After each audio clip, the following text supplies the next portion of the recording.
एक पति पत्नी एक दूसरे से इतना ज़्यादा प्यार किया करते, जो लोग बाग और होते हैं वो भी देखकर यही कहते कि इन दोनों जैसा प्यार हर किसी का होना चाहिए। उनकी मिसालें दिया करते। अचानक ही आज उनके घर में बहुत ही ज़्यादा झगड़ा हो जाता है और झगड़े की वजह जो होती है वो एक मुर्गा होता है। दोस्तों, आज अष्टमी का त्यौहार होता है, नवरात्रे चल रहे होते हैं और अष्टमी के दिन जो इसकी पत्नी होती है वो व्रत होती है और जो पति होता है खुद मुर्गा ले आता है और बनाकर उसे खाने लगता है। दोनों में इतनी ज़्यादा झड़प होती है, इतनी ज़्यादा लड़ाई होती है, दोनों एक दूसरे से अलग होने का निर्णय ले लेते हैं। दोस्तों, समय इसी तरह से बीतने लगता है। लगातार 2 साल का समय बीत जाता है और 2 साल के बाद यहाँ पर जो पति की हालत है वो बहुत ही अलग, बहुत ही ज़्यादा ख़राब हो जाती है।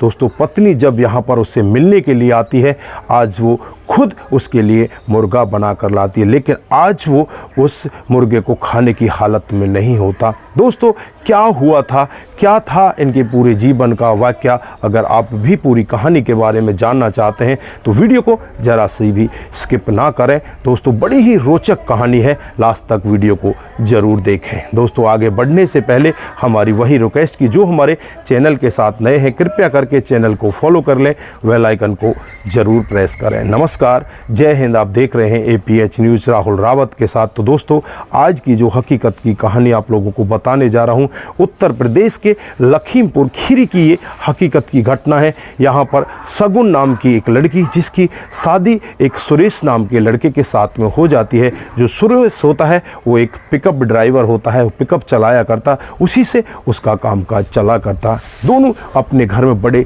खुशी रहने लगते हैं। धीरे धीरे इनका कामकाज चलने लगता है। यहाँ पर सुरेश को भी नॉनवेज बहुत अच्छा लगता है, इसकी पत्नी को भी नॉनवेज बहुत अच्छा लगता है। दोनों यहाँ पर नॉनवेज खाया करते। दोस्तों, हर तीसरे हर दूसरे दिन इनके घर में नॉनवेज आया करता। पत्नी भी यहाँ पर बहुत ज़्यादा खुश हुआ करती कि मेरा पति मेरे लिए बहुत अच्छे से सामान लेकर आता है और मेरा जीवन अच्छे से कट रहा है। वो अपने मायके वालों को से भी यही कहती कि मेरे पति जैसा तो इस दुनिया में कोई भी नहीं है। दोस्तों, धीरे धीरे समय बीतता है और अब यहाँ पर जो पत्नी होती है इस नॉनवेज से ऊब जाती है और वो अपने मन ही मन सोचने लगती है कि मुझे अब ये नॉनवेज नहीं खाना चाहिए।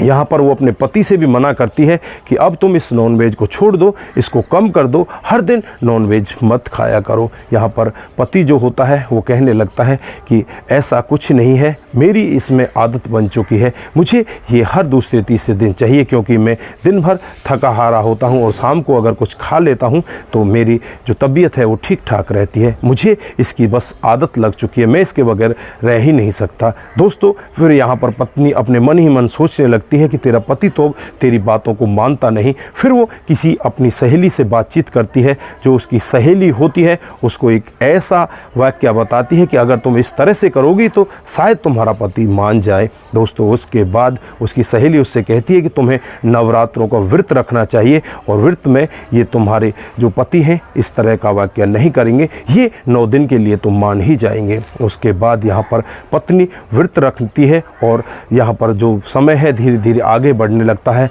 पति को भी रोका जाता है तो पति रुक जाता है।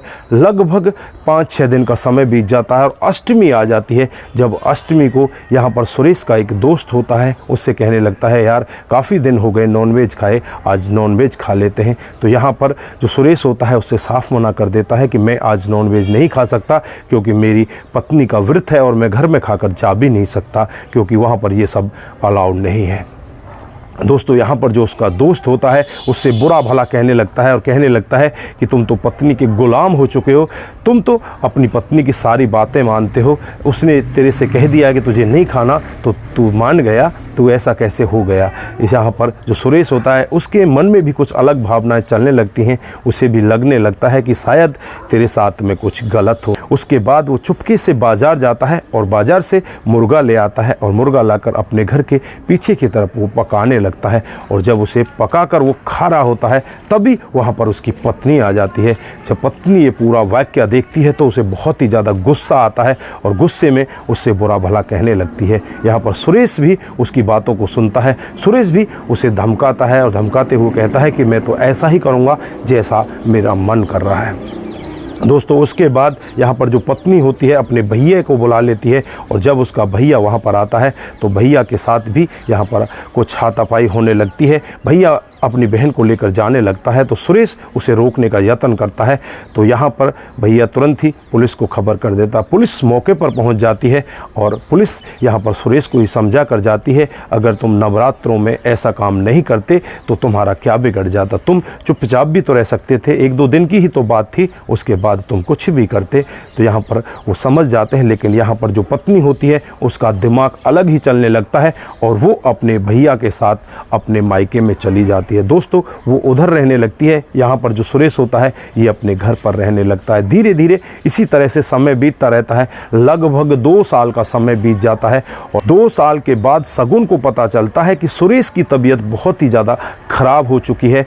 अब वो अपने भाई को देखने के लिए भेजती है कि जाकर देखो तो सही, हालचाल लेकर तो आओ, हुआ क्या है। जब वहाँ पर जो सगुन का भाई होता है वो पहुँचता है तो आसपास के लोग वहाँ पर उससे कहने लगते हैं कि तुम्हारी वजह से ही इसकी हालत ऐसी हुई है, तुम अब यहाँ पर आकर क्या कर रहे हो, तुम यहाँ से भाग जाओ, बस तुम्हारे लिए इसी में भलाई है। उसके बाद सगुन को जब इस पूरे मामले के बारे में पता चलता है तो सगुन एकदम से रोने लगती है। वो दौड़ी दौड़ी अपने पति के पास आती है, वहाँ आकर देखती है तो पति की हालत बहुत ही ज़्यादा ख़राब होती है। उन्हें हॉस्पिटल में ले जाया जाता है, चेकअप कराए जाते हैं। जब चेकअप कराए जाते हैं तो सारे चेकअप बिल्कुल नॉर्मल आते हैं। डॉक्टर साहब कहते हैं कि इनको बहुत ही ज़्यादा कमज़ोरी है, किसी टेंशन में ये पड़े हुए हैं, बाकी सब कुछ इनका ठीक है। उसके बाद ये पत्नी अपने पति को लेकर घर पहुंच जाती है और वहां जाकर उसे कहने लगती है कि तुम इस नॉनवेज को खाकर इस तरह से ख़राब हो चुके हो, नहीं तो तुम्हारी तबीयत आज ठीक होती, और नॉनवेज खाने के बाद भी तुम इतने दुबले पतले इतने कमज़ोर कैसे हो सकते हो। यहाँ पर पति कुछ भी नहीं कहता। आसपास के लोग जब उससे कहते हैं कि ये बीमार तुम्हारी वजह से पड़ा हुआ है, तुम इसे छोड़कर चली गई थी, तुम्हारी टेंशन में ये दिन रात सूखता रहता है। फिर यहाँ पर जो पत्नी होती है बाज़ार जाती है, बाज़ार से एक पाव मुर्गा लेकर आती है और उसे अपने हाथों से बनाती है और अपने पति के सामने उस थाली को रख देती है और कहने लगती है कि ये लो, आप खा लो, आपका मनपसंद मुर्गा है। तो यहाँ पर वो कहने लगता है कि मैंने इस सब को खाना छोड़ दिया है।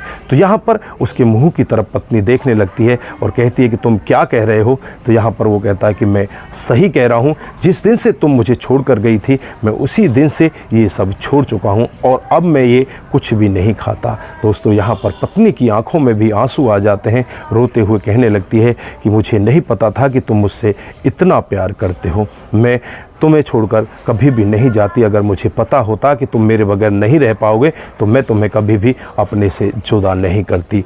अब ये खा लो प्लीज़, अब खा लो, मैं भी तुम्हारे साथ खाती हूँ। उसके बाद ये दोनों मिलकर उसमें से कुछ खाते हैं और उसके बाद इसे डॉक्टर के पास दिखाया जाता है, कुछ दवाई वगैरह दिलाई जाती हैं। लगभग 8 से 7 दिन बीत जाते हैं और 8 दिन के बाद ये फिर से ठीक होने लगता है और ये धीरे धीरे करके बिल्कुल दुरुस्त हो जाता है, बिल्कुल ठीक ठाक हो जाता है। अब ये दोनों के दोनों बड़े अच्छे से रहने लगते हैं। अब जो पति होता है नॉनवेज खाने से मना करने लगता है कि अब मैं नॉनवेज को कभी भी हाथ नहीं लगाऊंगा।